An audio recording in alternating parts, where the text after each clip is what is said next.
এক হাদিসের মধ্যে আসছে রাসূল সাল্লাল্লাহু আলাইহি সাল্লামের এক সাহাবী নবীর খেদমত করছে, সহিহ মুসলিমের বর্ণনা। খেদমত করার পর নবী বললেন, সাল, তুমি আমার কাছে কিছু চাও। সাহাবী বুদ্ধি করে বললেন, ইন্নী আসআলুকা মুরাফাকাতাকা ফিল জান্নাহ, আমি জান্নাতে আপনার সাথে থাকতে চাই। রাসূলুল্লাহ সাল্লাল্লাহু আলাইহি সাল্লাম বললেন, আওয়া গায়রা যালিক, তুমি কি এছাড়া অন্য কিছু চাও না? কয় না, আমি অন্য কিছু চাই না, আমি আপনার সাথে জান্নাতেই থাকতে চাই, জান্নাতে আপনার সাথী হতে চাই।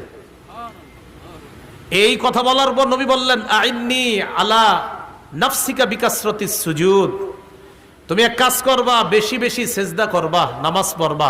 যত বেশি নামাজ পড়বা, নামাজের মাধ্যমে জান্নাতে আমার তত কাছাকাছি থাকতে পারবা। এখন একদল মানুষের স্লোগান কয়, আমি নামাজ না পড়লেও নবীর প্রেম আছে। অথচ নবী বলতেছে নামাজ পড়লে কাছাকাছি হওয়া যায়, আর হে বলতেছে নামাজ না পড়লেও নবীর প্রেম আছে। হাদিস